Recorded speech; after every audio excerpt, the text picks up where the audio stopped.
materi kali ini kita akan bahas lanjutan dari materi sebelumnya ya. Sebelumnya kita membahas regresi logistik sederhana, di mana di dalam model regresi hanya melibatkan satu variabel independen. Nah, sekarang kita perluas bagaimana kalau variabel independennya itu terdiri dari 2 atau lebih. Nah, ketika variabel independennya ada lebih dari satu, regresi logistiknya kita sebut regresi logistik berganda. Nah, ide dari regresi logistik berganda ini kita masih berbicara mengenai variabel dependennya atau variabel respon Y-nya. Ini di dalam regresi logistik selalu berupa variabel dikotomi atau variabel binari. Variabel binari ini adalah variabel yang hanya memiliki 2 kategori ya. Nah, biasanya variabel binari ini biasanya kita umumnya kita hitung dalam bentuk besarnya proporsi atau peluang ya, atau peluang sukses. Nah, peluang sukses ini biasanya kita berikan notasi parameter P, di mana P ini menyatakan peluang sukses atau peluang Y sama dengan 1. Kemudian variabel independennya ini bisa berupa variabel apapun ya. Jadi bisa berupa variabel kontinu ataupun bisa berupa variabel kategorik. Nah, kalau berupa variabel kategorik tentu harus kita ubah dulu kategorinya ke dalam variabel dummy atau variabel indikator. Di sini kita punya persamaan model regresi logistik berganda. Ini kita gunakan fungsi linknya. Di sini yang paling umum kita gunakan fungsi logit ya. Jadi di sini kita punya logit peluang sukses atau logit P, di mana logit P ini sama saja dengan menyatakan sebagai logaritma dari odds ya, atau log odds. Ini adalah log odds karena ini adalah logaritma yang dikenakan kepada nilai odds. Karena ini kan rasio antara peluang sukses dibagi dengan peluang gagal. Dan kita tahu rasio peluang sukses dibagi peluang gagal adalah odds. Nah, di dalam persamaan regresi logistik itu kan salah satu bagian dari model GLM ya. Jadi kita tidak langsung menghubungkan si variabel dependennya terhadap variabel independennya ya. Tidak seperti di fungsi linier di mana kita langsung menuliskan Y sebagai persamaan dari variabel independennya ya. Nah, di sini karena dia fungsinya adalah fungsi logit, jadi di sini variabel responnya kita transformasi dulu ke dalam fungsi logit, baru si fungsi logit ini kita hubungkan, kaitkan dengan variabel independennya. Nah, cara lain menuliskan persamaan logit itu bisa kita tuliskan sebagai persamaan dalam peluang sukses ya, Px sama dengan E pangkat dari komponen sistematiknya, karena ini di dalam GLM kita sebut komponen sistematik, dibagi 1 plus E pangkat komponen sistematik. Dan kalau kita gambarkan Px terhadap variabel independennya, persamaan ini akan membentuk seperti fungsi seperti kurva berbentuk huruf S ya.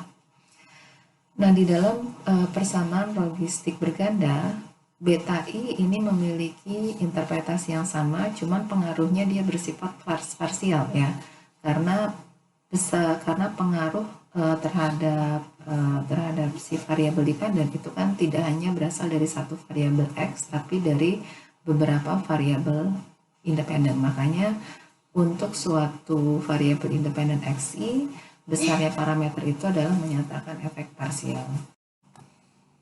Kemudian kalau misalkan parameter beta I-nya kita ambil nilai eksponennya, ini akan memiliki interpretasi yang bagus ya. Jadi ketika kita ambil nilai E pangkat beta I ya untuk setiap I-nya, maka ini bisa memiliki interpretasi sebagai odds ratio.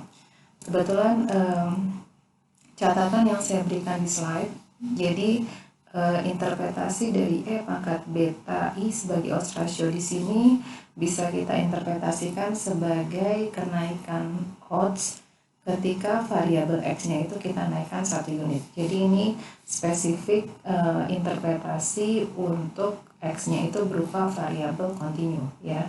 Jadi di sini odds ratio membandingkan odds ketika X-nya sama dengan X plus I dibandingkan dengan 1 unit lebih rendah dibandingkan dengan yang sebelumnya. Dengan mengasumsikan bahwa variabel lain itu nilainya konstan di dalam model. Nah, kalau variabelnya itu kategorik, tentu tidak bisa kita interpretasikan sebagai kenaikan setiap 1 unit dari X ya. Tapi kalau yang paling mudah, misalkan variabel kategoriknya adalah variabel dengan 2 kategori, maka nilai eksponen dari parameternya itu menyatakan odds ratio di antara kedua kategori. Ya, jadi odds ratio misalkan kita punya variabel kategorinya jenis kelamin. Jenis kelamin kan ada 2 kategori, perempuan dan laki-laki. Jadi interpretasi dari E pangkat beta itu adalah odds ratio untuk peluang suksesnya ya, dibandingkan antara yang jenis kelamin perempuan dibandingkan dengan laki-laki. Nah, gimana kalau kategorinya, variabel kategoriknya terdiri dari 2 kategori? Nah, nanti interpretasinya akan saya jelaskan ya, akan saya berikan nanti pada slide berikutnya. Nah, sebagai ilustrasi bagaimana cara melakukan regresi logistik berganda dengan variabel independennya itu lebih dari 1. Di sini saya masih menggunakan data yang sama ya, mengenai data horse crab. Di sini adalah data mengenai kepiting betina, di mana variabel responnya itu apakah kepiting betinanya itu memiliki satelit atau tidak. Jadi kalau memiliki satelit kita beri coding 1, tapi kalau tidak punya satelit kita kasih nilainya 0. Di materi sebelumnya kita hanya menggunakan satu variabel independen ya, yaitu variabelnya adalah width, yaitu lebar kepiting. Kita ingin melihat sebelumnya bagaimana pengaruh dari width atau lebar kepiting terhadap apakah si kepiting betinanya itu memiliki satelit atau tidak. Nah, pada materi kali ini sekarang kita tambahkan variabel baru yang disebut sebagai variabel warna atau color ya. Ini merupakan variabel kategorik ya. Kalau dilihat pada datasetnya, variabel colornya ini diberi label 1, 2, 3, 4. Tapi bukan berarti variabel color ini merupakan variabel kontinu ya, bukan variabel numerik. Walaupun ada nilai 1, 2, 3, 4, tapi 1, 2, 3, 4 ini hanya sebagai indikator. Jadi kalau 1 itu menyatakan warnanya medium light, kalau 2 warnanya light atau terang, 3 medium dark atau cukup gelap ya. Kemudian yang paling terakhir dengan kode 4 ini adalah label untuk warna gelap atau dark ya. Nah, kalau kita punya variabel kategorik, maka kita memerlukan variabel dummy atau variabel indikator untuk masing-masing kategori dari variabel kategorik yang kita punya di sini. Dan secara umum ya, sebenarnya secara umum kita ketika kita memiliki sebanyak K kategori ya, kalau kita punya K kategori dari suatu variabel kategorik, maka kita butuh sebanyak K-1 variabel dummy ya. Jadi kita tidak perlu membuat sebanyak K juga variabel dummy-nya. Kenapa bisa seperti itu? Di sini saya berikan ilustrasi ya. Sebagai contoh, misalkan kita buat variabel dummy untuk setiap kategori. Dan kita tahu variabel dummy itu nilainya hanya ada 2 jenis ya. Kalau nggak nilainya 1, nilainya adalah 0. Nah, misalkan di sini kita membuat variabel dummy untuk masing-masing kategori, di mana variabel dummy-nya saya beri notasinya adalah C1, C2, C3, dan C4. Di mana C1 ini sebagai variabel dummy yang menunjukkan bahwa kepiting betinanya itu memiliki warna medium light. Jadi kalau medium light saya beri notasi 1 untuk C1 tetapi 0 untuk warna lainnya. Begitu juga dengan C2, ini adalah indikator untuk warna light. Jadi kalau C2 nya sama dengan 1 berarti dia light, Tapi kalau 0 berarti dia warna lainnya. Kemudian C3 juga sama, ini adalah indikator untuk medium dark. Kemudian untuk kategori terakhir, misalkan kita buat variabel dummy-nya C4, di mana kalau C4 sama dengan 1, itu adalah kepiting betina dengan warna dark ya. Nah, kalau kita sudah menentukan indikator atau variabel dummy untuk masing-masing kategori, barulah kita bisa menuliskan persamaan regresi logistiknya. Di sini kita tuliskan sebagai persamaan logit dari peluang sukses sama dengan alfa interceptnya ditambah variabel masing-masing variabel dummy ya. Ini adalah beta 1 C1 sampai dengan beta 4 C4, dan tidak lupa karena kita melibatkan dua variabel independen, selain color kita juga menggunakan variabel width ya, beta 5x ya. X ini kan variabel kontinu, jadi tidak perlu kita buat variabel dummy. Nah, kalau kita perhatikan dari keempat variabel dummy yang kita buat di sini, sebenarnya salah satu variabel dummy ini bersifat redundant. Alasannya kenapa? Pertama adalah kalau kita jumlahkan C1, C2, C3 ditambah C4, ini untuk setiap I ya. I ini di sini artinya untuk setiap data pengamatan, untuk setiap kepiting betina. Kalau kita jumlahkan semua indikatornya, ini hasilnya selalu sama dengan 1 ya. Karena kalau kita punya pengamatan terhadap suatu kepiting betina, tidak mungkin kepiting betina itu masuk ke dalam dua kategori yang berbeda, apalagi 3 atau 4. Jadi nggak mungkin kita menemukan kepiting betina misalkan dia memiliki warnanya light, kemudian dia juga dark ya.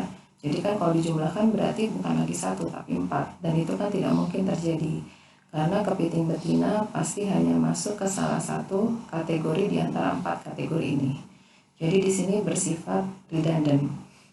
Nah, alasan lain kenapa kategori salah satu kategorinya bersifat redundant, sebagai contoh kalau kita buang salah satu indikator ya, misalkan kita buang C1, informasi yang diberikan dari C2, C3, dan C4 itu cukup memberikan informasi mengenai keempat kategori yang ada di sini ya.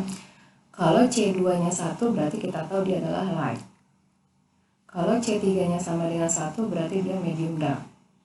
Kalau C4-nya 1 berarti dia dark. Nah, bagaimana mengindikasikan untuk medium light? Ya, kalau misalkan C2 sama dengan 0, C3 sama dengan 0, C4 sama dengan 0, ini kan berarti menunjukkan bukan warna light, bukan medium dark ataupun warna dark ya. Jadi indikator untuk medium light itu bisa kita peroleh dari informasi C2-nya sama dengan C3 sama dengan C4 sama dengan nilainya adalah 0 ya. Jadi dari sini kita secara umum tidak perlu membuat variabel dummy sebanyak kategori yang kita punya ya, karena salah satu kategorinya itu bersifat redundant. Jadi dalam hal ini berdasarkan persamaan logik di sini kita bisa menetapkan salah satu konstan koefisien ya, entah beta 1, beta 2, beta 3 atau B4, kita bisa tetapkan nilainya sama dengan 0 karena kita hanya butuh 3 dari keempat variabel dummy ini. Jadi kalau kita tetapkan misalkan beta 1-nya sama dengan 0, berarti kan ini bisa kita buang ya. Artinya kita bisa menggunakan logik P sama dengan persamaan yang saya berikan di sini ya. Jadi dengan menetapkan beta 1-nya 0 atau dengan membuang salah satu variabel dummy-nya, berarti dalam hal ini kita buang yang C1 ya, kita peroleh model logiknya seperti ini. Nah, sekarang kalau kita tetapkan, kalau kita ambil atau kita pandang persamaan logik ini untuk masing-masing color ya. Jadi kita pandang persamaan ini untuk masing-masing color, artinya kita bisa pecah persamaan ini atau kita bisa turunkan persamaan ini menjadi 4 persamaan yang berbeda tergantung warnanya. Jadi sebagai contoh, misalkan kita ambil kepiting betina dengan warnanya medium light. Medium light itu karena tadi yang C1-nya kita buang, karena C1 dibuang sebenarnya informasi medium light itu bisa kita peroleh kalau C2, C3, C4-nya sama dengan 0. Nah, kalau nilai ini kita substitusi ke dalam persamaan model 1, berarti kan C2-nya hilang, persamaan ini hilang, karena dikalikan 0, beta 3 kali 0 juga 0, beta 4 kali 0 juga 0. Berarti sisanya adalah alfa ditambah beta 5. Nah, sekarang kalau warnanya light. Warna lightnya itu adalah indikator kalau C2-nya sama dengan 1, tetapi C yang lainnya sama dengan 0.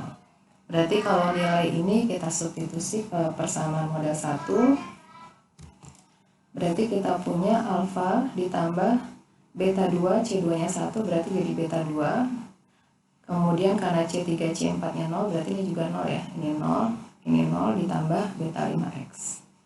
Dan seterusnya sampai kalau warnanya dark, indikatornya adalah ketika C4-nya 1 tetapi C yang lainnya 0. Ya, berarti kalau C yang lainnya 0, yang ini juga nilainya jadi 0 bisa dibuang. B3 kali 0 juga hilang, kemudian sisanya adalah alfa ditambah beta 4 dikali 1, jadi beta 4 ditambah beta 5X. Nah, jadi ini persamaannya kalau kita pandang, kita punya 4 persamaan tergantung dari warna kepiting betinanya. Nah, kategori tanpa variabel dummy atau kategori yang kita buang tadi ya, dari 4 tadi kita buang, yang kita buang itu adalah C1 yang menunjukkan indikator medium light. Nah, kategori yang kita buang dari persamaan regresi logistik itu biasanya kita sebut kategori baseline. Jadi pada persamaan model 1, kategori baseline-nya adalah warna medium light-nya, karena medium light ini tadi yang indikator variabel dummy C1-nya kita buang, atau ketika kita lihat variabel color-nya di mana indikatornya sama dengan 1.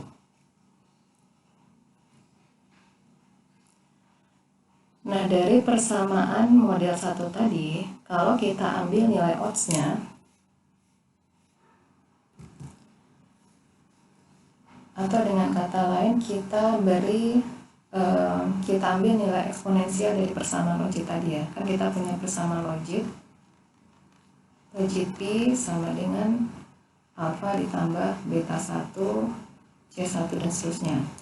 Nah, kalau kedua persamaan kita ambil E pangkat ya, logit P itu kan artinya logaritma dari odds ya. Logaritma dari odds berarti kan E pangkat logaritma berarti nilainya menjadi odds, sisanya jadi odds.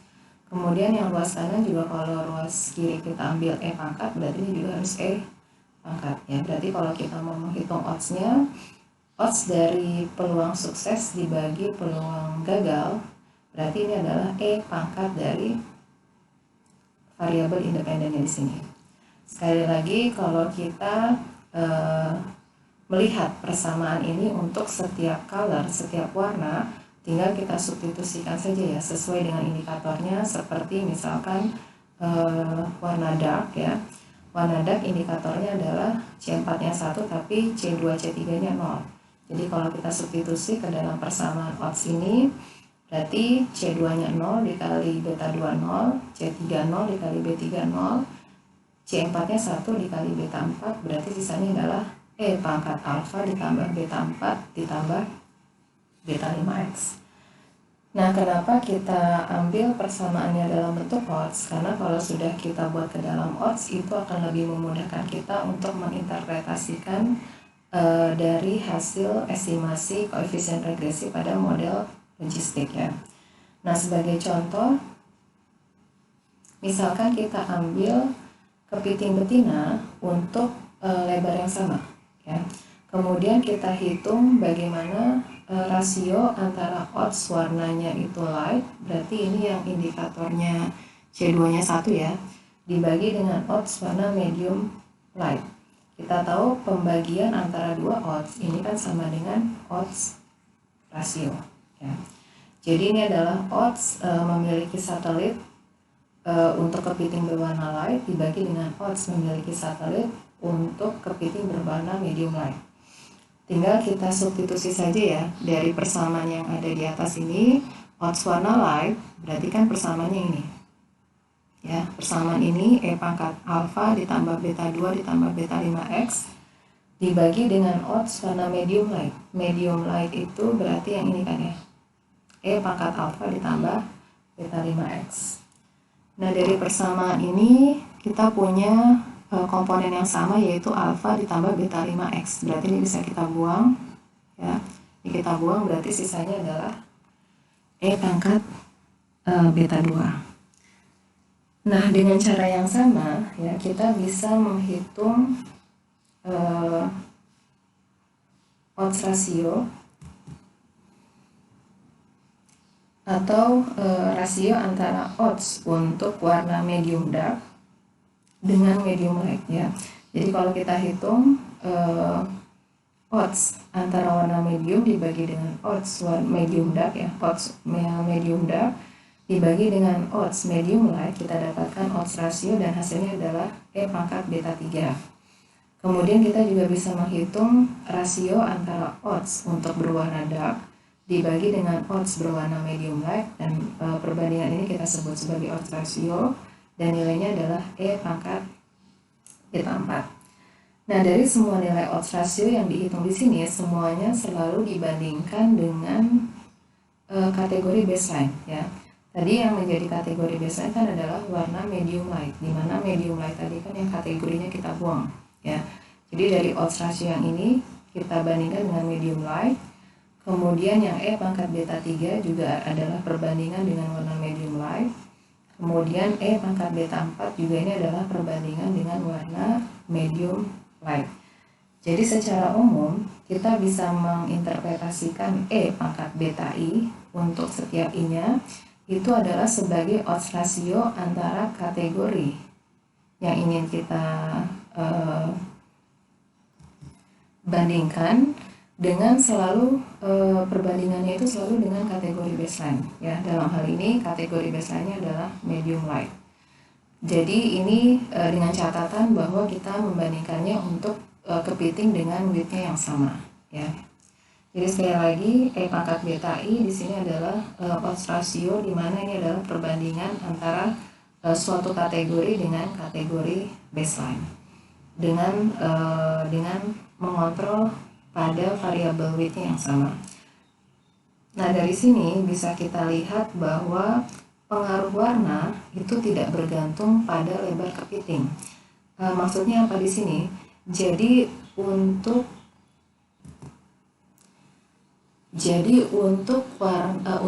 width yang berbeda, besarnya pengaruh warna itu selalu sama. Jadi seandainya kita mau membandingkan kepiting betina, misalkan odds ratio ini, yang satu kita bandingkan untuk width-nya misalkan 20. Kemudian yang satu pada width-nya 25, yang satu pada 30 ya. Nah, ketika kita mau membandingkan untuk width yang berbeda ya, nilai odds rasionya itu akan selalu sama. Kalau kita membandingkan antara light dengan medium light, pasti nilainya E pangkat beta 2, ini juga pasti E pangkat beta 2, ini juga E pangkat beta 2. Atau yang paling mudah adalah odds ratio ini kan tidak ada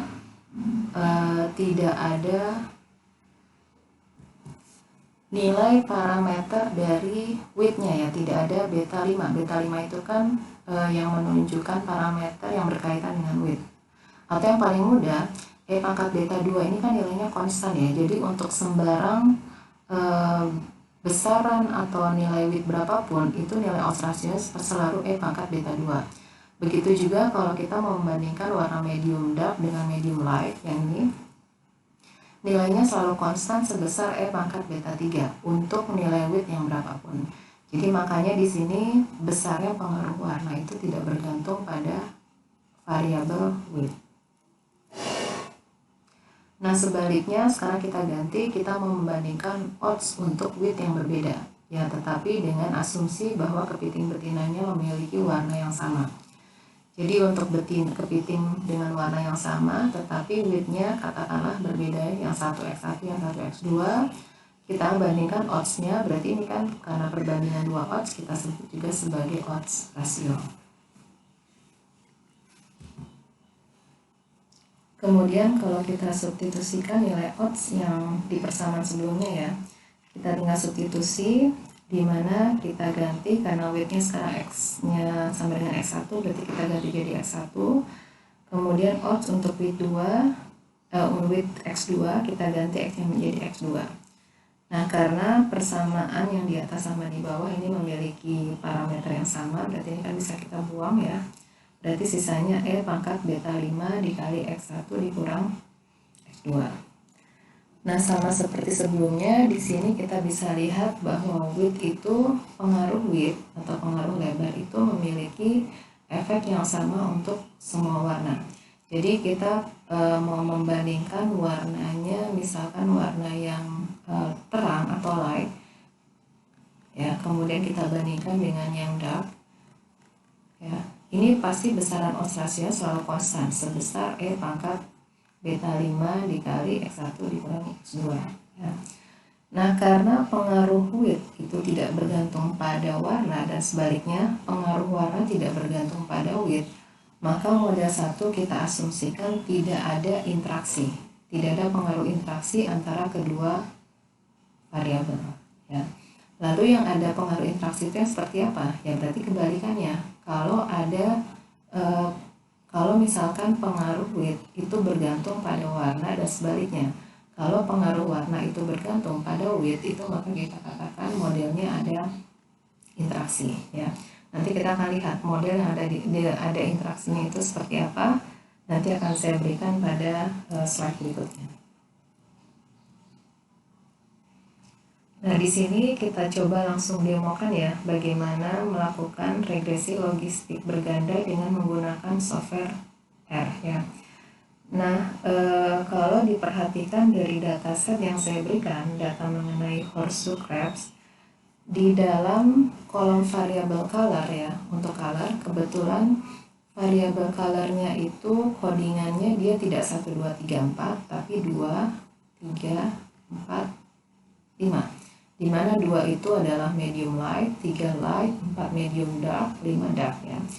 Nah, untuk menyesuaikan dengan codingan yang saya berikan sebelumnya, karena kan sebelumnya saya berikan codingan untuk masing-masing kategori adalah 1, 2, 3, 4 ya. Jadi saya ingin mengubah data di awal yang semula labelnya adalah 2 sampai 5, kita mau mengubah menjadi 1 sampai 4. 1, 2, 3, 4. Ya sebenarnya mudah ya, tinggal data awal kita kurangi 1 ya.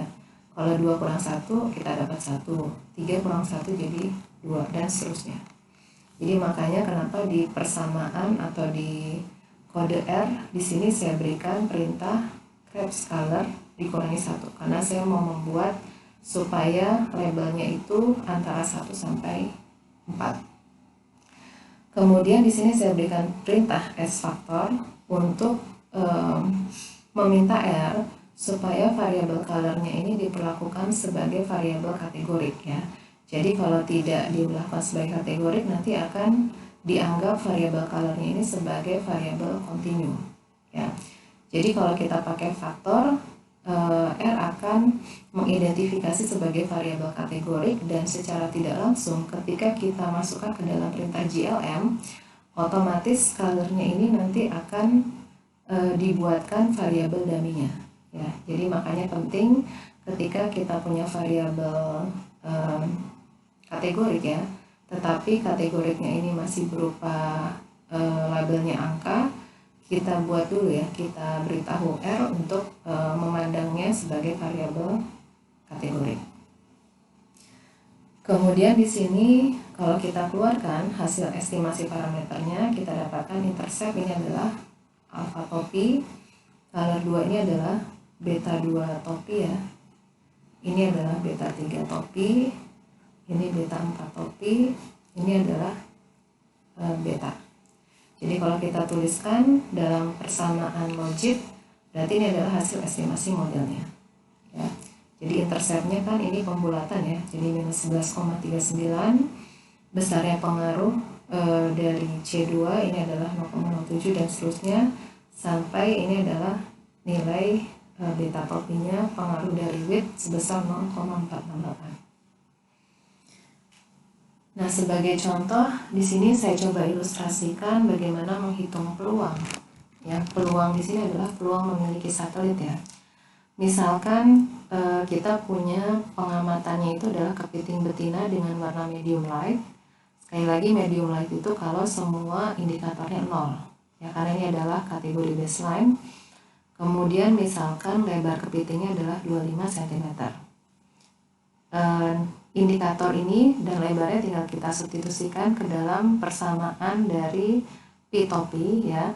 Jadi ini adalah minus 11,39 ditambah 0,468 ini adalah yang dari ini ya, pengaruh dari widthnya. Jadi untuk parameter dari variabel dummy tidak ada ya, karena kan semua indikator C2 sampai C4 nya sama dengan 0. Nah, jadi kalau kita hitung peluang memiliki satelit untuk kepiting warna medium light dengan lebar 25 adalah 0,58. Kemudian kita coba juga menghitung peluang dengan lebar yang sama tetapi warna kepitingnya berbeda. Warna dark itu adalah indikator kalau C4-nya 1 tetapi C yang lainnya adalah 0. Jadi kalau kita substitusi, makanya di sini ada tambahan koefisien regresi ya, estimasinya adalah dari indikator untuk C4-nya ini adalah dari yang sini. Minus 1,33 dikali 4 kali C4 ya, karena C4-nya 1. Jadi kalau kita hitung peluangnya adalah 0,265. Jadi dari sini kita bisa simpulkan apa? Bahwa kepiting betina kalau warnanya itu lebih terang, peluang kepiting betina itu memiliki satelit itu lebih besar ya, karena peluangnya juga lebih besar kalau warnanya lebih terang dibandingkan dengan warna yang gelap ya, dengan asumsi bahwa di sini lebar kepitingnya itu memiliki lebar yang sama. Nah, hasil estimasi logik tadi, ini yang tadi kita sudah tuliskan juga kalau kita mau menuliskan untuk setiap warna kepiting, ya berarti ini bisa kita tuliskan juga seperti ini. Ya, jadi di sini bisa kita lihat sebagai contoh dulu ya, mungkin ini dapat dari mana? Misalkan medium light itu kan kalau C2-nya 0, berarti ini kan jadi 0, C3-nya 0, berarti ini juga 0, C4-nya 0, berarti sisanya adalah minus 11,39 ditambah 0,468X. Atau misalkan dark itu kalau C4-nya 1, tapi C2, C3-nya 0. Kalau C2, C3-nya 0, berarti ini kan hilang, ini hilang. Ya berarti C4 1 dikali minus 1,33, berarti nilai minus 12,72 ini adalah hasil dari minus 11,39 dikurangi 1,33 ya, ditambah pengaruh dari width ya. Jadi kita peroleh persamaannya adalah yang ini ya. Jadi dari 4 persamaan untuk masing-masing warna bisa kita lihat bahwa besar pengaruh dari width itu kan konstan ya. Makanya tadi besarnya pengaruh dari width itu tidak bergantung pada warna apapun ya, karena besarannya di sini selalu sama ya. Jadi kalau keempat kurva ini kita gambarkan ke dalam sumbu X dan Y, di mana sumbu X-nya ini adalah lebar, kemudian sumbu Y-nya ini adalah peluangnya ya, pi topi. Nah di sini berarti kita punya 4 kurva yang berbeda tergantung dari warnanya ya. Jadi mungkin yang paling ekstrim ini yang terlihat berbeda jauh adalah untuk warna yang dark ya. Yang paling bawah ini dark. Sedangkan untuk warna lainnya ini memiliki peluang yang hampir sama ya di sepanjang lebarnya ya. Tapi kalau untuk warna dark ini peluang untuk memiliki betina jelas jauh lebih kecil ya dibandingkan dengan warna lainnya.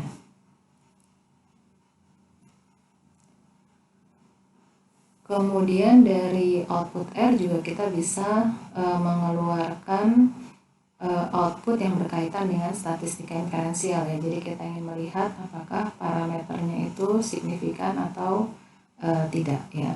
Nah sebelum kita lihat apakah parameternya signifikan atau tidak, di sini kita coba interpretasikan nilai dari beta 2 Ini adalah alfa, ini beta 2, beta 3, ini beta 4, ini adalah beta ya. Nah, color 2 atau yang beta 2 estimasinya adalah 0,07 ya. Nah, untuk memudahkan interpretasi, karena kalau interpretasi dalam skala asli, ini adalah interpretasi dalam skala logit ya. Nah, untuk mendapatkan interpretasi yang mudah dipahami, biasanya kita ambil nilai E pangkat. Jadi E pangkat beta 2 atau eksponen dari 0,072, ini adalah E pangkat beta 2. Hasilnya adalah 1,07. Jadi apa artinya di sini? Bahwa nilai E pangkat beta 2 seperti tadi yang sudah dijelaskan, bahwa E pangkat beta 2 itu selalu perbandingan dengan kategori baseline. Jadi 1,07 ini artinya bahwa odds memiliki satelit untuk kepiting berwarna light ya, itu nilainya sebesar 1,07 kali dari odds kepiting berwarna medium light. Ini adalah kategori baseline. Ya. Dengan asumsi, jangan lupa, karena kita punya variabel kedua width ya, dengan asumsi bahwa lebarnya itu sama ya, width-nya sama. Nah, dari nilai beta 2 ini kita juga bisa melakukan uji hipotesis, di mana kita bisa tuliskan bahwa hipotesis nihilnya adalah beta 2 sama dengan 0. Nah, kalau beta 2 sama dengan 0, ini artinya sama saja dengan menyatakan bahwa kepiting dengan warna light dan warna medium light ini tidak berbeda secara signifikan di dalam peluang memiliki satelit, diberikan bahwa lebar kepitingnya itu konstan atau sama ya. Jadi dengan kata lain, beta 2 sama dengan 0 ini sama saja menyatakan peluang bahwa kedua warna kepiting dari kedua warna tersebut ya, dari warna light dan medium light itu peluangnya sama ya. Nah, bagaimana cara melakukan uji statistiknya? Kita bisa melihat dari dengan menggunakan uji statistik Wold ya, di mana kita bisa menghitung nilai Z hitungnya sebagai rasio antara nilai estimasi yang kita duga 0,072 dibagi dengan standar errornya. Standar errornya kan yang ini ya. Jadi kalau estimasi kita bagi standar error, kita peroleh nilai Z hitungnya yang ini 0,098. Atau kalau kita lihat p-value-nya sebesar 0,922. Kalau karena p-value-nya lebih besar dari alfa, berarti kita gagal tolak H0 ya. H0 kita terima. Artinya apa? Bahwa peluang memiliki satelit untuk kepiting dengan warna light dan warna medium light itu peluangnya tidak berbeda secara signifikan ya, dengan asumsi bahwa weight-nya itu sama ya. Jadi dalam hal ini tidak signifikan ya parameternya, dan itu menyatakan bahwa tidak ada perbedaan peluang ya di dalam memiliki satelit. Nah, ilustrasi yang diberikan di sini ya, baik color 2, 3, 4 ya, atau beta 2, beta 3, beta 4, uji statistik yang diberikan di sini ini selalu uji statistik yang membandingkan peluang dengan peluang suatu kategori dengan kategori baseline ya. Jadi seperti beta 2 ini selalu membandingkan light dengan kategori baseline-nya medium light. Kemudian kalau kita melakukan uji hipotesis untuk beta 3, ini adalah membandingkan peluang atau kepiting betina untuk warna dark dengan warna medium light. Kemudian beta 4 ini juga membandingkan untuk warna dark dibandingkan dengan warna medium light ya. Nah, sekarang bagaimana kalau saya tidak mau membandingkan dengan medium light tetapi membandingkan dengan yang lain? Contohnya di sini. Misalkan saya ingin membandingkan light dengan dark ya. Gimana caranya? Nah, kalau berdasarkan persamaan odds yang diberikan di awal ya. Kalau kita punya nilai odds, ini kan sama saja dengan E pangkat alfa ditambah beta 2 C2 sampai dengan beta X ya. Kalau berdasarkan persamaan ini, berarti kalau kita membandingkan odds kepiting berwarna light dibandingkan dengan odds kepiting berwarna dark, ya tinggal kita substitusi saja nilai indikator C-nya, Kalau light itu kan ketika C2-nya sama dengan 1, tetapi C yang lainnya 0. Makanya kita punya persamaan yang ini. Kemudian untuk warna dark, itu adalah indikator kalau C4-nya sama dengan 1, tetapi C lainnya 0. Makanya kita punya persamaan ini. Nah, kalau ini kita sederhanakan, kita peroleh B5-nya kan hilang ya. Alfanya juga hilang, berarti sisanya adalah E pangkat beta 2 dikurangi beta 4. Nah, berdasarkan output R, kita bisa mengestimasi odds mempunyai satelit ya, atau enggak odds ratio ya. Ini adalah odds ratio untuk kepiting light dibandingkan dengan kepiting dark, di mana beta 2 dan beta 4-nya bisa kita ambil dari output R yang diberikan sebelumnya. Jadi beta 2 kan ini 0,07, beta 4 minus 1,32 ya. 0,07 dikurangi minus 1,32. Jadi 4,06 ini adalah odds ratio antara kepiting light dengan kepiting dark ya, atau dengan kata lain odds mempunyai satelit untuk kepiting light itu sebesar 4,06 kali lipat dari odds untuk kepiting dark dengan weight yang sama ya. Nah, berdasarkan hasil ini, biasanya kan ini cuma estimasi aja ya. Kita ingin menguji apakah peluang untuk memiliki satelit antara kepiting light dengan dark itu sama atau tidak. Atau dengan kata lain, kita ingin menguji hipotesis nihilnya beta 2 sama dengan beta 4. Dan kebetulan output R itu tidak memberikan hasil uji hipotesis seperti ini ya, untuk beta 2 sama dengan beta 4, karena untuk menguji beta 2 sama dengan beta 4 itu diperlukan nilai standar error dari beta 2 topi dikurangi beta 4 topi ya. Nah, gimana caranya kalau kita ingin melakukan uji hipotesis seperti ini? Yang paling mudah itu adalah kita mengganti kategori baseline-nya ya. Sebelumnya kita kan menggunakan kategori baseline-nya itu adalah medium light. Jadi semua kategori itu selalu kita bandingkan dengan medium light. Nah, sekarang kita ganti, jangan menggunakan medium light sebagai kategori baseline, tetapi kategori baseline-nya kita ganti menjadi dark ya. Jadi artinya kita punya model baru di mana kategori baseline-nya adalah dark, dan ini saya tuliskan dalam model 1A ya. Jadi karena dark-nya ini kita gunakan sebagai kategori baseline, berarti C4-nya ini kita buangkan ya. Makanya kita punya persamaannya menjadi C1, C2, C3. Dan di sini parameter betanya saya beri notasi yang berbeda, saya sebut beta 1 aksen, beta 2 aksen, sama beta 3 aksen, karena jelas pasti nilai penduga dari beta di sini tidak akan sama dengan model 1 yang sebelumnya, di mana menggunakan kategori baseline-nya adalah medium light. Nah, ini perbandingan tadi ya, model 1 dan model 1A. 1A ini menggunakan kategori baseline-nya adalah medium light, makanya di sini C1-nya dibuang ya. Sedangkan model 1A menggunakan dark sebagai kategori baseline, makanya C4-nya di sini kita buang. Ya. Jadi kalau kita bandingkan model 1 dan model 1A, jadi kalau kita ambil contohnya colornya atau warnanya medium light, maka di model 1 adalah persamaannya seperti ini ya.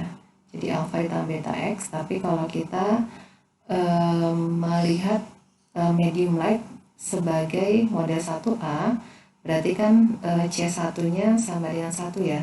C1-nya sama dengan 1, berarti C1 dikali beta 1 aksen, berarti kan jadi beta 1 aksen. Sedangkan yang lainnya adalah 0. Jadi kita punya persamaannya seperti ini. Dan ini bisa kita substitusi untuk semua warna, baik di model 1 dan model 1A ya. Jadi sebenarnya model 1 dan model 1A ini modelnya adalah ekivalen ya, sama saja, hanya berbeda di parameter. Sebagai contoh, kalau kita mau menghitung nilai alfa aksen ya, kalau kita lihat dari persamaan ini ya, alfa aksen itu apa? Alfa aksen itu adalah nilainya sama dengan alfa ditambah beta X ya. Kemudian kalau kita mau menghitung beta I aksen, ini adalah beta I dikurangi beta 4. Ya, sebagai contoh, misalkan kita lihat di sini ya, mau menghitung, kita tahu berdasarkan persamaan ini, alfa tambah beta 3 sama dengan alfa aksen ditambah beta 3 aksen. Kalau kita substitusi alfa aksen, ini kan alfa ditambah beta 4 ya, ditambah beta 3 aksen. Ini adalah alfa tambah beta 3. Berarti alfanya bisa hilang. Berarti beta 3 aksen ini adalah beta 3 dikurangi beta 4 ya. Jadi secara umum bisa kita buktikan juga ya, kalau nilai parameter pada model yang baru ya, model 1A, ini bisa kita hitung juga dari persamaan dari hasil estimasi yang kita peroleh pada persamaan di model 1 ya. Jadi hubungannya bisa kita lihat seperti ini ya. Jadi model 1 dan model 1A itu ekivalen ya. Jadi mau menggunakan kategori baseline yang manapun itu sebenarnya tidak masalah ya, karena sebenarnya ke semua model dengan berbagai macam kategori baseline itu akan memberikan model yang sama.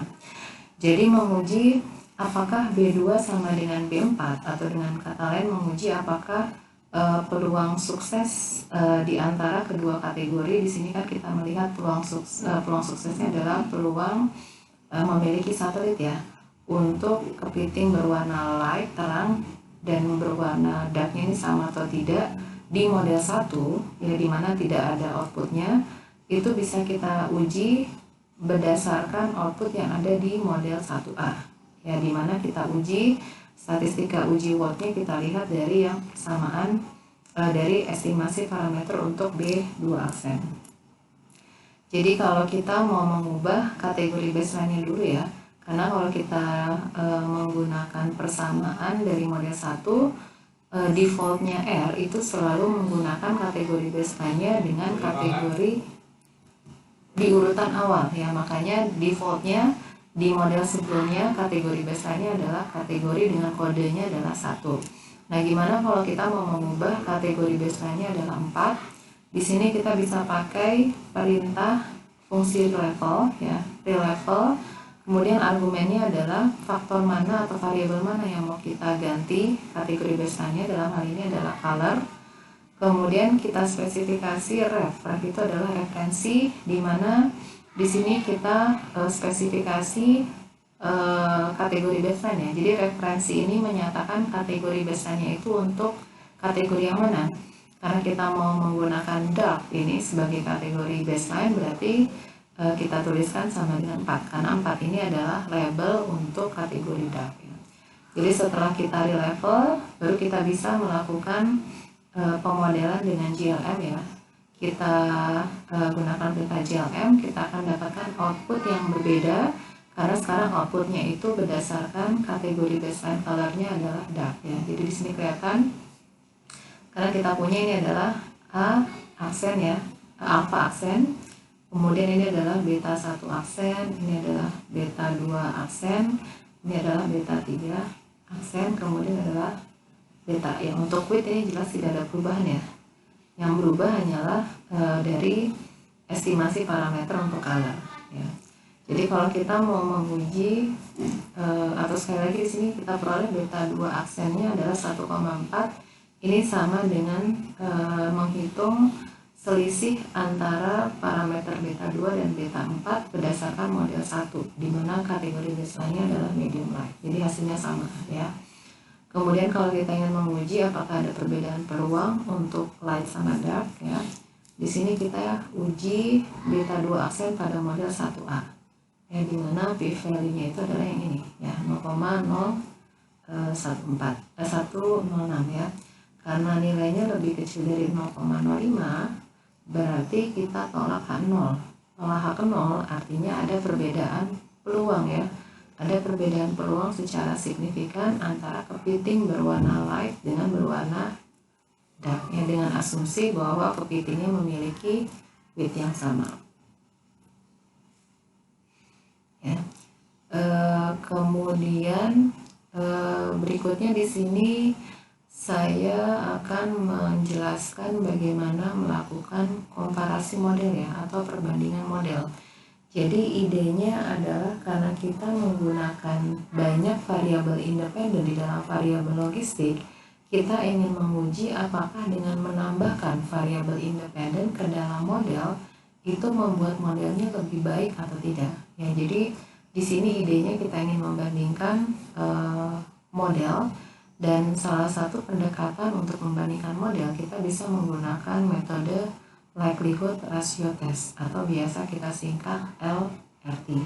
Jadi idenya dari likelihood ratio test ini kita gunakan untuk membandingkan antara dua model, di mana satu model itu kita katakan model yang lebih sederhana dan satu model lagi adalah model yang lebih kompleks.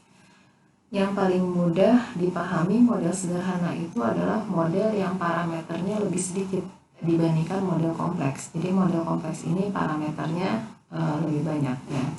Jadi sebagai contoh, saya punya persamaan alfa beta 1, C1, beta 2, C2 tambah beta 3, C3 ditambah beta X. Ini adalah model 1. Atau di persamaan sebelumnya di materi di regresi logistik sederhana kita hanya menggunakan satu variabel yaitu width, berarti persamaannya adalah alfa ditambah beta X ya. Jadi kalau saya punya dua model ini, yang disebut model sederhana adalah model yang hanya melibatkan variabel width saja karena jumlah parameternya ada dua. Tapi kalau melibatkan color sama width ya, di atas kita punya parameternya lebih banyak, 1, 2, 3, 4, 5. Ada 5 parameter. Jadi yang atas ini kita sebut modelnya lebih kompleks, yang bawah ini lebih sederhana. Nah, perbandingan dua model ini pada prinsipnya kita ingin melihat apakah dengan menambahkan color yang ini ya, apakah membuat modelnya itu lebih baik dibandingkan hanya menggunakan width saja ya. Nah, prinsip dari dari metode likelihood ratio test itu adalah model sederhananya ya, itu harus merupakan subset dari model yang lebih kompleks ya. Jadi subset ini artinya model sederhana itu merupakan bagian dari model yang lebih kompleks, atau dengan kata lain model sederhana ini bisa kita tuliskan sebagai model yang di atas model kompleks dengan cara apa? Membuat nilai beta 1, beta 2 sama dengan beta 3 sama dengan 0 ya. Jadi dalam hal ini kedua model yang saya tuliskan di sini adalah model sederhananya merupakan bagian dari model yang lebih kompleks di atas ya, karena kita bisa tuliskan model yang di bawah sebagai model yang kompleks dengan cara menetapkan beta 1, beta 2, beta 3 nya sama dengan 0 ya. Jadi kalau parameter beta 1 sampai beta 3 sama dengan 0 ya, kita peroleh persamaan yang lebih sederhana, di mana kita tuliskan Y sama dengan alfa ditambah beta X ya. Kemudian di dalam uji likelihood ratio test, di sini kita bisa tuliskan hipotesis nihilnya menyatakan bahwa model yang lebih sederhana itu model yang fit dengan data ya, atau model sederhananya ini yang benar.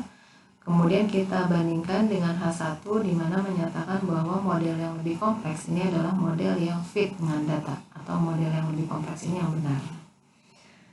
Nah, kalau kita melakukan uji hipotesis berdasarkan hipotesis nihil seperti ini ya, kalau seandainya hipotesis nihilnya ditolak ya, berarti kan kita simpulkan yang H1 ya.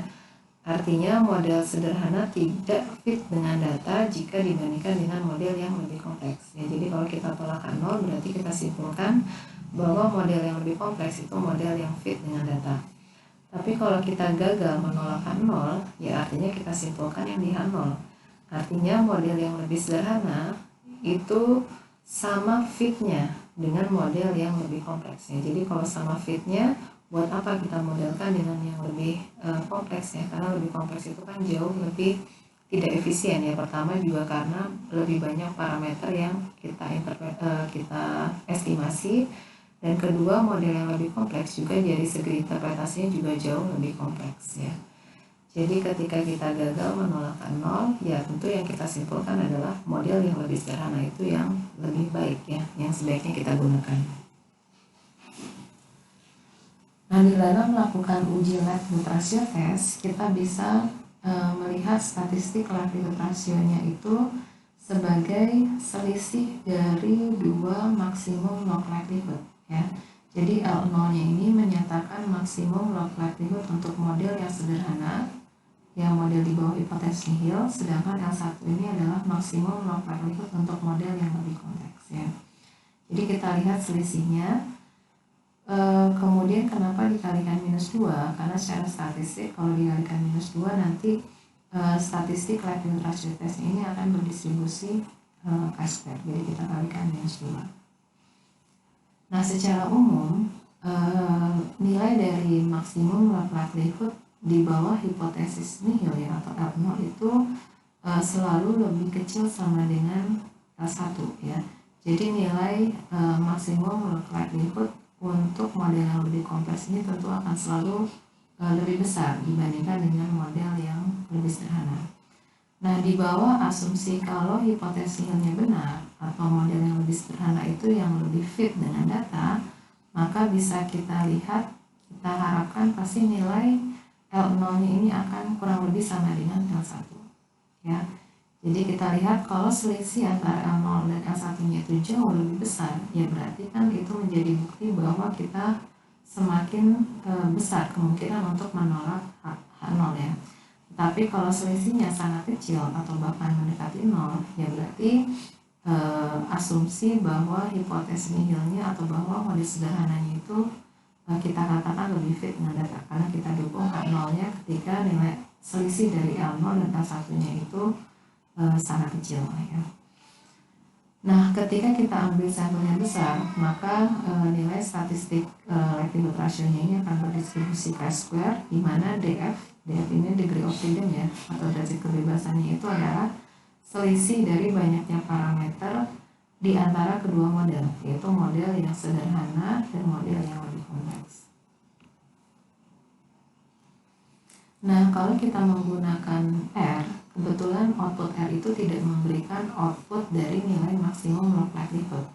Jadi output R itu tidak memberikan nilai L0 ataupun L1 ya, ini tidak diberikan di R, tetapi R itu dia melaporkan nilai deviance ya, dimana deviance itu sendiri sebenarnya adalah fungsi dari maksimum log likelihood ditambah dengan suatu konstanta yang disebut sebagai C ya, dimana C ini adalah konstanta yang tidak bergantung pada data, ini adalah konstanta yang bergantung pada data tetapi tidak bergantung pada model ya. Jadi asalkan datanya sama ya, kemudian modelnya berbeda-beda, maka C-nya ini akan selalu sama ya. Tapi kalau datanya beda, pasti nilai C-nya juga akan berbeda ya. Nah, dari nilai deviance ini sebenarnya bisa kita turunkan besarnya likelihood ratio, nilai statistik dari log likelihood rasionya ya. Jadi berdasarkan nilai deviance ya, kita tahu bahwa log likelihood rasionya tadi kan kita tuliskan formulanya kan seperti ini ya, selisih kedua maksimum likelihood dikalikan minus 2. Nah, kalau di sini kita tambahkan plus C kemudian dikurangi dengan minus C, kan jadi hilang ya. Atau bisa kita tuliskan seperti ini, artinya apa? Log likelihood ratio statistik ini bisa kita tuliskan sebagai selisih dari dua deviance ya. Deviance yang pertama yang ini adalah deviance di bawah hipotesis nihil, model di bawah hipotesis nihil, atau ini adalah deviance dari model yang sederhana. Kemudian ini adalah deviance dari model yang lebih kompleks ya. Jadi kalau kita menggunakan output R, kita bisa menggunakan nilai deviance untuk melakukan uji likelihood ratio ya. Jadi statistik likelihood ratio-nya ini adalah kita ambil selisih deviance pada kedua model ya. Kemudian deviance ini juga memiliki derajat kebebasan. Jadi untuk suatu model di mana ada nilai deviance-nya, ini memiliki derajat kebebasannya itu adalah banyaknya sampel data atau data pengamatan dikurangi dengan banyaknya parameter di dalam model. Nah, uji likelihood ratio untuk komparasi model seperti ini disebut juga sebagai analisis deviance. Nah, di sini kalau kita keluarkan output dari GLM tadi ya, di sini adalah output dari model 1 ya. Model 1 ini adalah di mana kategori baseline-nya itu adalah medium light ya, jadi tidak ada color 1 di sini. Kemudian kalau kita amati output yang ada di bawah, R itu memberikan nilai null deviance sama residual deviance ya. Null deviance ini adalah deviance untuk model di bawah hipotesis nihilnya, atau null deviance itu adalah nilai deviance untuk model tanpa independen variabel ya. Jadi null deviance ini adalah model logistik di mana modelnya itu adalah Y sama dengan bukan Y ya, logit ya, logit P sama dengan alpha ya.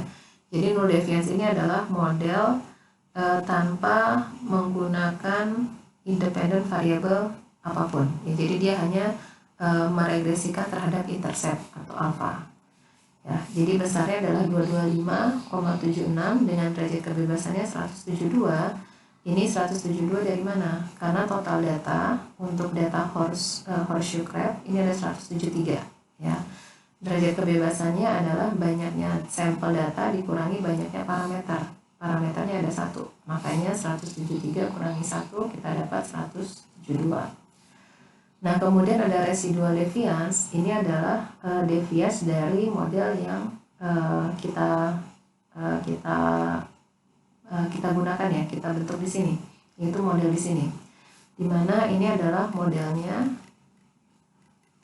logit P sama dengan alpha ditambah beta 2 C2, beta 3 C3, beta 4 C4 dan beta X ya. Banyaknya sampel 173 dikurangi banyaknya parameter 1, 2, 3, 4, 5. Kurangi 5 kita peroleh DF-nya 168 ya. Jadi deviance untuk model ini adalah 187,46 ya, dengan DF-nya 168. Nah, dari uji likelihood ratio test tadi kan idenya kita ingin membandingkan model ya. Model mana sih yang lebih baik? Apakah dengan menambahkan suatu IV atau suatu variabel independen ke dalam model itu lebih baik atau tidak? Jadi seperti di materi sebelumnya, kan sebelumnya kita hanya memodelkan dengan satu variabel independen ya, dimana kita modelkan dengan variabel width ya, width.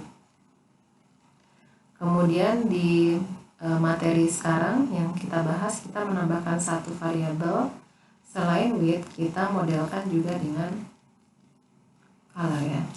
Jadi di sini kita ingin membandingkan apakah dengan menambahkan color di dalam model itu akan memberikan model yang lebih fit dengan data, atau dengan kata lain kita ingin menguji apakah color ini memberikan pengaruh signifikan atau tidak dengan color ini memberikan pengaruh signifikan atau tidak terhadap variabel respon ya.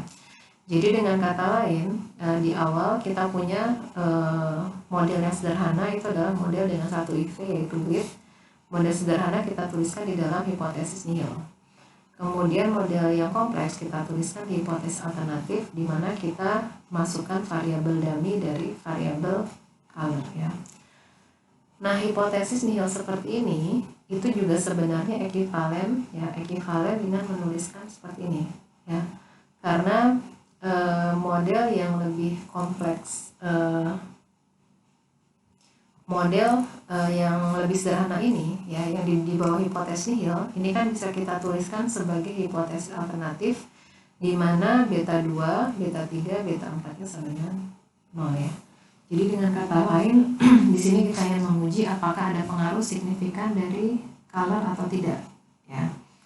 Nah, gimana caranya? Kita langsung simulasikan atau kita demokan dengan R. Cara melakukan uji likelihood ratio test ini kita bisa menggunakan perintah ANOVA. Kemudian argumen pertama kita masukkan, ini adalah model di bawah hipotesis nihil. Ya, ini model di bawah hipotesis nihil. Kemudian argumen berikutnya adalah model yang lebih kompleks, ya, model di bawah hipotesis alternatif. Ya. Kemudian tesnya di sini kita menggunakan chi-square test. Jadi kalau kita lihat outputnya, model 1 ini kan model yang sederhana, ini adalah model yang lebih kompleks dengan 2 variabel independen.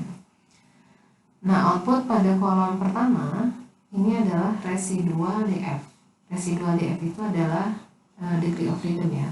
Degree of freedom yang berkaitan untuk masing-masing model.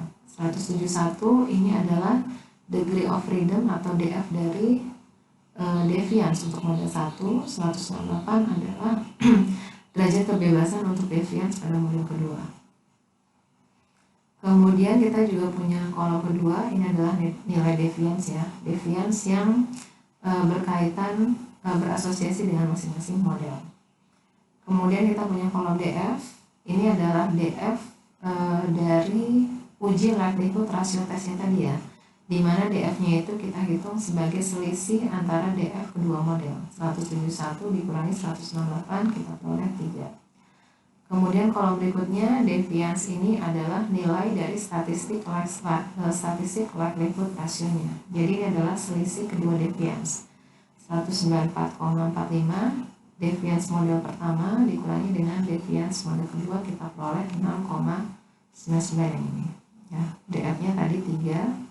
Kemudian kalau dihitung p-value-nya berdasarkan asumsi mengikuti distribusi chi-square, kita peroleh 0,07. Ya. 0,07 kalau kita pakai alfanya 5%, ini kan lebih besar dari 0,05, ya. Berarti kesimpulannya apa? H0 ditolak atau gagal ditolak. Ya, karena lebih besar berarti ini kita terima, ya, atau H0 gagal ditolak, ya. Kalau H0 tidak ditolak berarti kita simpulkan apa? Ya, kita simpulkan model yang ada di bawah hipotesis nihil. Artinya model yang lebih sederhana tanpa color itu modelnya lebih baik, ya, atau fit dengan data dibandingkan dengan model yang lebih kompleks. Atau dengan kata lain, karena H0-nya tidak ditolak, berarti artinya color itu tidak memberikan pengaruh signifikan terhadap variabel S1. Nah, uji likelihood ratio test ini selain menggunakan perintah ANOVA, kita juga bisa menggunakan fungsi drop 1, ya. Di R ada perintah drop 1. Ini memberikan juga, perintahnya bisa memberikan hasil uji likelihood ratio test, ya. Tetapi yang dibandingkan itu adalah model itu sendiri dibandingkan dengan model itu ketika satu variabelnya itu dibuang. Jadi sebagai contoh, misalkan kita lihat outputnya dulu, ya. Kita lihat di sini. Di sini saya menggunakan perintah drop 1. Kemudian argumennya ini adalah model dengan menggunakan 2 IV, yaitu variabel width dan variabel color. Kemudian tesnya di sini jangan lupa dispesifikasi, kita menggunakan chi-square test. Kemudian di sini ada istilahnya single term deletion, artinya salah satu variabel itu dibuang dari model Krebs titik logit 2. Ya. Jadi model awal kita punya model di mana kita meregresikan Y terhadap 2 IV, 2 variabel independen, color dan width. Kemudian output yang ada di bawah ini adalah model hasil deviance ketika colornya dibuang. Ya, jadi model ini menyatakan ketika colornya dibuang. Artinya apa? Berarti model ini adalah model ketika meregresikan hanya dengan width saja. Karena yang semula kita modelkan 2 variabel independen, kemudian colornya dibuang, berarti kita hanya melihat model Y terhadap width. Kemudian kalau kita baca outputnya di bawah, baris bawah width, di sini adalah ketika variabel width-nya dibuang. Berarti model yang kita regresikan itu adalah Y terhadap color, ya. Jadi kalau kita perhatikan, misalkan untuk variabel width, ya, output variabel width yang ini, ya, yang diuji itu adalah jadi di sini, ya, P-value untuk width pada output R berikut ini adalah pertama, hipotesis alternatifnya selalu yang lebih kompleks. Berarti kita punya model dengan dua variabel independen yaitu color dengan variabel width ya. Kemudian p-value yang ada di sini ya dari baris width itu adalah ketika width-nya dibuang. Berarti di dalam hipotesis nihil dengan model yang lebih sederhana, ketika nya dibuang, berarti kan kita hanya punya atau meregresikan respon variabelnya itu terhadap color saja karena width-nya dibuang ya. Jadi p-value ini menyatakan apa? Karena nilainya lebih kecil dari 5% ya. Berarti kesimpulannya apa? Bahwa H0 ditolak ya. Kalau H0 ditolak berarti kita simpulkan hipotesis alternatif. Artinya model yang lebih kompleks yang menggunakan melibatkan variabel width itu lebih baik ya dibandingkan dengan model yang hanya menggunakan warna saja ya. Kemudian kalau kita lihat output color di sini kan p-value-nya lebih besar dari alpha ya atau lebih besar dari 5%. Berarti artinya apa? Gagal tolak H0. Jadi kalau kita tuliskan untuk yang color ini yang diuji adalah H0-nya, Y-nya adalah variabel width ya. Kemudian H1-nya sama dengan yang ada di sini, kita regresikan Y dengan width dan color ya. Karena p-value-nya lebih besar dari alpha dari 5%, berarti kita tolak H0. Berarti kita simpulkan yang ini ya.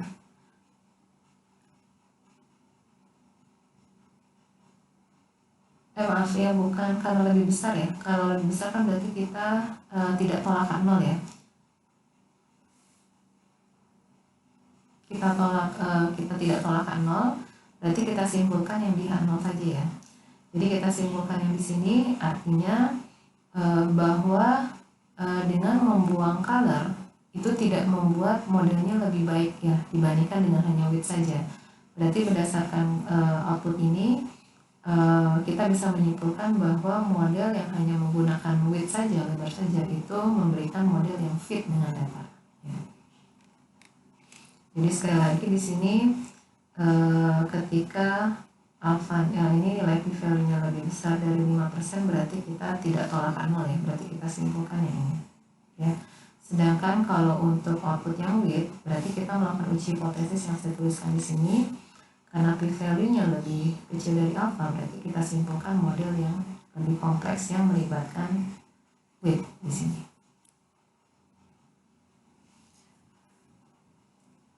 Nah, berdasarkan output dari uji likelihood ratio test tadi, sebenarnya bisa kita simpulkan bahwa color itu tidak memberikan kontribusi ya, karena kontribusinya tidak signifikan terhadap variabel dependen ya. Sedangkan width itu memberikan pengaruh yang signifikan. Nah, seandainya kalau kita mau mempertimbangkan color di dalam model, kita bisa mencoba membuat model yang lebih sederhana, ya, di mana colornya itu tidak kita bagi menjadi 4 kategori sesuai dengan yang diberikan data, tetapi kita misalkan coba sederhanakan hanya menjadi 2 kategori. Nah, kenapa kita buat menjadi 2 kategori? Sebenarnya idenya itu berdasarkan dari plot kurva yang berbentuk S yang sebelumnya saya berikan di sini ya. Jadi kalau kita kembali ke kurva S, nah di sini ya, berdasarkan output ini sebenarnya kan pengaruh warna itu sebenarnya signifikan ya. Ada perbedaan kalau seandainya kita bagi menjadi 2 ya. Kita bisa lihat kalau untuk warna yang gelap, ini kan jelas memberikan peluang yang berbeda jauh dibandingkan dengan ketika untuk warna lainnya. Sedangkan untuk warna lain selain dark, ini kan memberikan peluang yang hampir sama ya, karena dia garisnya itu hampir berhimpitan. Nah, berdasarkan pola dari grafik ini, sebenarnya kita bisa coba memodelkan model regresi yang lebih sederhana, di mana tidak kita gunakan 4 kategori warna, tetapi 4 kategori warna tadi kita coba klasifikasi menjadi 2. Kita klasifikasi menjadi dark, ya, yang ini dark.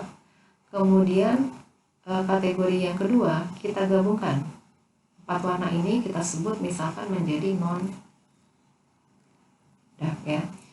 Nah, model yang dengan menggunakan 2 kategori warna ini kan jelas jauh lebih sederhana ya dibandingkan dengan model yang ini. Ya, karena kan model ini lebih kompleks karena parameternya lebih banyak. Kita punya 3 variabel dummy, sedangkan kalau kita kategorikan menjadi 2 warna, kita cuma butuh 1 variabel dummy. Jadi ini jauh lebih sederhana ya. Nah, sekarang kita coba pertimbangkan memodelkan dengan model yang sederhana seperti tadi ya, dimana kita hanya menggunakan 2 kategori, kita klasifikasikan warnanya menjadi 2 kategori. Jadi kita membuat model seperti ini ya. Jadi kita cuma punya 1 variabel dummy C4, dimana C4 ini adalah indikatornya adalah warnanya dark, C41 kalau dark, sedangkan 0 itu untuk warna lainnya yang tadi, kalau warnanya light atau medium light atau satu lagi medium dark ya. Nah, sekarang kita coba ilustrasikan langsung dengan R. Kita menggunakan perintah GLM, cuman yang color di sini kita tuliskan dengan menggunakan perintah I dalam kurung color sama dengan 4. Artinya di sini kita meminta R untuk membuat variabel dummy di mana kalau colornya sama dengan 4, kita kasih notasi 1. Tetapi selainnya kita beri 0. Berarti kan sama ya, seperti membuat variabel dummy seperti ini ya. Kemudian kalau kita keluarkan outputnya, ini adalah intercept berarti alpha topi, width-nya berarti ini adalah beta, I color sama dengan 4 ya. Kalau colornya 4 berarti ini adalah B4 topi ya. Jadi kita peroleh B4 topinya minus 1,3005 ya. Kalau untuk memudahkan penafsiran atau interpretasi, kita ambil nilai eksponennya 0,27. Jadi artinya odds mempunyai satelit untuk kepiting berwarna dark itu adalah 0,27 kali odds untuk kepiting berwarna non dark, karena ini kategori besarnya. Nah, dari model yang tadi ya, yang di awal dimana kita menggunakan colornya 4 kategori, ini yang lebih kompleks, dan variabel dengan 2 kategori warnanya ini yang lebih sederhana. Jadi kedua model ini juga bisa kita bandingkan dengan menggunakan likelihood ratio test ya. Apakah dengan mengklasifikasikan menjadi 2 kategori warna itu lebih baik atau tidak dibandingkan dengan menggunakan data asli di mana ada 4 kategori. Jadi dengan menggunakan ANOVA ya, kita bisa membandingkan likelihood ratio testnya. Di sini sama seperti sebelumnya ya, argumennya selalu pertama adalah model yang lebih sederhana ya. Berarti ini adalah model dengan dua kategori dari warna. Kemudian argumen berikutnya ini adalah model yang kompleks dengan menggunakan 4 klasifikasi dari warna. Jadi kalau kita lihat statistik likelihood ratio-nya itu adalah selisih dari deviance pada kedua model ya. Berarti ini 187,96 dikurangi 187,46. Kemudian dengan derajat kebebasannya adalah 2 ya, karena perbedaan banyaknya parameter pada kedua model ini ada 2 ya, 170 kurangi 168. Kemudian p-value-nya 0,7785. Karena p-value-nya lebih besar dari alpha, berarti gagal tolak K0 ya. Berarti kesimpulannya apa? Kita bisa menggunakan model yang lebih sederhana, di mana kita mengkategorikan warnanya cukup ke dalam 2 kategori. Nah, model sederhana lainnya ya, yang masih menggunakan variabel color. Kalau tadi kan colornya kita klasifikasi menjadi 2 kategori ya, warna dark sama non dark. Nah, cara lain, model yang sederhana lainnya, dimana kita melibatkan 2 variabel independen. Di sini kita bisa menganggap bahwa warnanya itu memiliki urutan. Ya, jadi kan kalau kita perhatikan kategorinya kan mulai dari warna terang, cukup terang sampai dengan warna gelap ya. Jadi kalau kita pandang ada ordinalitas dari warna kepiting ini, maka kita bisa menggunakan atau memperlakukan si variabel warna ini sebagai variabel numerik, yaitu boleh saja dilakukan ya. Jadi kalau sebelumnya kita menggunakan variabel dummy karena kita mengasumsikan bahwa warnanya itu merupakan variabel kategorik atau variabel nominal. Ya. Nah, kalau misalkan kita pandang variabel colornya sebagai variabel numerik atau kuantitatif, kita bisa memberikan skor untuk masing-masing kategori ya. Jadi skornya ini adalah data yang diberikan di awal tadi ya, skor 1, 2, 3, 4. Nanti kita juga bisa melakukan uji apakah dengan memperlakukan variabel colornya sebagai kuantitatif atau sebagai numerik, apakah membuat modelnya lebih baik dibandingkan kalau kita memandang colornya itu sebagai variabel kategorik ya. Jadi kita bisa membuat model baru di mana colornya adalah variabel numerik, kita sebut model 3. Berarti di sini kita cuma punya 3 parameter ya, dibandingkan kalau kita menganggap sebagai variabel kategorik. Di situ kan kita punya ada sebanyak 5 ya, 5 parameter, jauh lebih kompleks. Nah, di sini saya balikan lagi variabel colornya ke dalam numerik karena kan sebelumnya colornya itu kita minta R, kita minta untuk dipandang sebagai variabel kategorik ya. Nah, kita balikan lagi di sini bisa menggunakan perintah S numerik, kemudian S karakter di sini. Baru kita bisa melakukan GLM ya, perintah GLM terhadap data. Jadi colornya sekarang bukan lagi variabel kategorik karena sudah diubah ke dalam variabel numerik. Jadi kita peroleh ini hasil estimasinya. Seperti biasa interceptnya ini adalah alpha topi, width-nya berarti ini adalah beta topi, colornya itu adalah gamma topi. Jadi kalau kita tuliskan estimasi model logiknya adalah seperti ini ya, sesuai dengan hasil penduga parameter yang diberikan pada output R ini ya, minus 10,071, 0,509 yang ini ya, parameter dari color, dan 0,458 penduga dari width. Jadi kalau kita lihat interpretasinya apa? Sekarang karena variabelnya adalah kuantitatif, berarti kita bisa menginterpretasikan ya sebagai besarnya perubahan odds ketika ketika variabel warnanya itu naik sebesar satu kategori ya, atau satu kategori warnanya itu bertambah. Jadi kalau kita ambil nilai eksponen dari parameternya sebesar 0,001, berarti kita bisa terinterpretasikan bahwa odds mempunyai satelit itu akan berkurang sebesar 0,601 ya. Kenapa berkurang ya? Karena di sini estimasinya adalah minus ya. Jadi berkurang sebesar 0,01 untuk setiap kenaikan satu kategori dari warna. Nah, di sini kita coba uji dengan likelihood ratio test ya, apakah model yang memperlakukan color sebagai variabel numerik ya yang ada di sini, ini apakah lebih baik dibandingkan dengan memperlakukan colornya sebagai variabel kategorik ya. Jadi kalau numerik dia lebih sederhana ya, karena parameternya 3. Kalau sebagai kategorik parameternya lebih kompleks, ada sebanyak 5.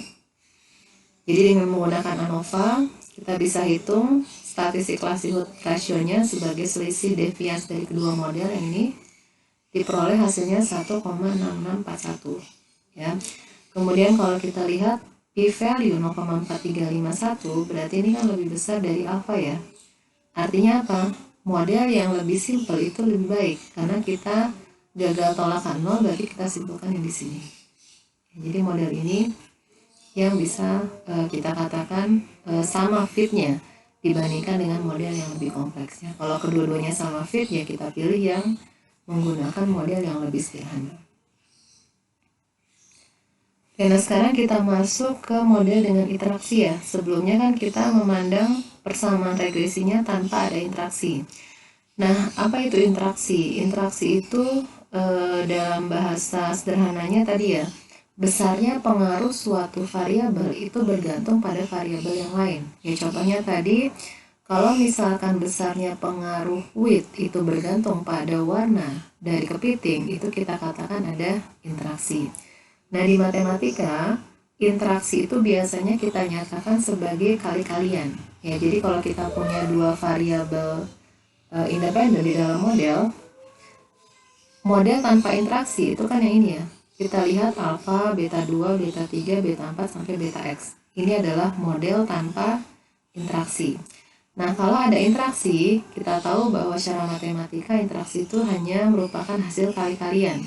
Berarti kita kalikan variabel pada variabel pertama dengan variabel kedua. Ya, jadi sebagai contoh, interaksi yang pertama yang bisa kita bentuk adalah kali C2 dengan X. Ya. Makanya C2 dikali X dengan parameternya kita sebut gamma 2. Kemudian kita kalikan C3 dengan X, berarti C3 dengan X yang ini. Kemudian parameternya adalah gamma 3. Kemudian kita kalikan C4 dengan X, berarti yang ini ya, C4 kali X dengan parameternya gamma 4.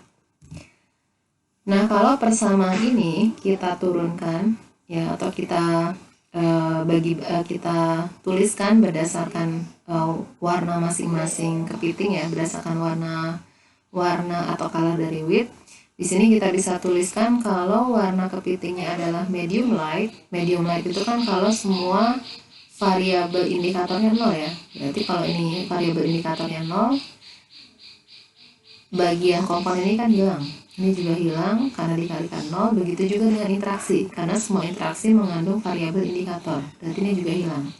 Berarti hasilnya adalah kalau medium light-nya, variabel color-nya adalah medium light, berarti kita punya persamaan logiknya adalah alpha ditambah beta X. Dan seterusnya sampai dengan dark. Kita tahu dark itu kalau C4-nya sama dengan 1 ya, sedangkan C2, C3-nya 0. Berarti persamaan logiknya adalah ini juga 0 ya, karena C2, C3-nya 0. Tapi beta 4-nya dikalikan 1, berarti kita punya alpha plus beta 4. Kemudian untuk X-nya, parameter dari X-nya sekarang menjadi, karena interaksinya ada C2, C3-nya 0, berarti ini kan juga hasilnya 0. Sisanya adalah gamma 4 dikali 1 dikali X. Ya, dan berarti kita punya koefisien untuk X-nya menjadi beta ditambah gamma 4. Nah, dari sini bisa kita lihat ya, kalau model tanpa interaksi masih bisa diingat kembali bahwa besarnya pengaruh width itu kan sama-sama beta. Tetapi karena ada interaksi, besar pengaruh width sekarang berbeda-beda tergantung dari colornya, tergantung dari warnanya. Ya, di sini kan berbeda-beda. Nah, kalau kita gambarkan, tentu polanya juga akan berbeda ya. Ya, karena tadi besar pengaruh width-nya itu memiliki koefisien yang berbeda untuk setiap warnanya. Makanya di sini polanya juga berbeda. Nah, kalau kita mau memodelkan regresi logistik dengan interaksi, di sini sebenarnya sederhana ya. Kita bisa cukup menuliskan argumen interaksinya itu adalah width dikali color. Jadi kalau kita spesifikasi width kali color, ini otomatis dia akan memberikan output model dengan mempertimbangkan interaksi di antara kedua variabel ya. Jadi ini adalah pengaruh utamanya, pengaruh masing-masing variabel. Kemudian 3 komponen terakhir, estimasi terakhir ini adalah besarnya pengaruh interaksi ya. Ini adalah gamma 2 yang tadi kita notasikan parameter dari interaksi. Ini adalah gamma 3 topi, ini adalah gamma 4 topi. Nah, kita juga bisa melakukan komparasi model ya. Apakah dengan menggunakan interaksi di dalam model, itu modelnya lebih baik atau tidak? Ya, berarti kalau kita tuliskan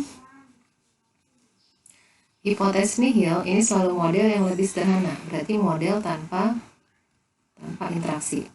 Ya. Kemudian di H1, ini adalah model yang lebih kompleks, berarti ada interaksi. Nah, model tanpa interaksi ini sama saja dengan ekivalen dengan menyatakan bahwa tidak ada interaksi ya. Karena model tanpa interaksi itu juga sebenarnya model interaksi di mana koefisien dari interaksinya sama dengan 0 ya. Jadi kita bisa uji dengan menggunakan likelihood ratio test atau menggunakan Anders deviance, di mana kita bandingkan nilai deviance pada kedua model ya. Kita bandingkan hasilnya 4,764 ya, dimana derajat kebebasannya 3 ya, karena ada 3 perbedaan ya, ada 3 parameter tambahan di dalam model interaksi. Kemudian kalau kita lihat hasil p-value-nya 0,2236, ini kalau kita pakai alfanya 5%, alfanya kita pakai 5%, berarti kita gagal tolak 0. Berarti kesimpulannya apa? Ternyata model tanpa interaksi itu yang lebih baik ya. Modelnya simple itu lebih baik atau modelnya fit dengan data dibandingkan model dengan interaksi. Oke, saya kira sekian ya model dengan interaksi. Bagian akhir dari materi untuk model regresi berganda. Nanti materi selanjutnya saya akan memberikan konsep mengenai bagaimana cara membangun model regresi logistik secara umum.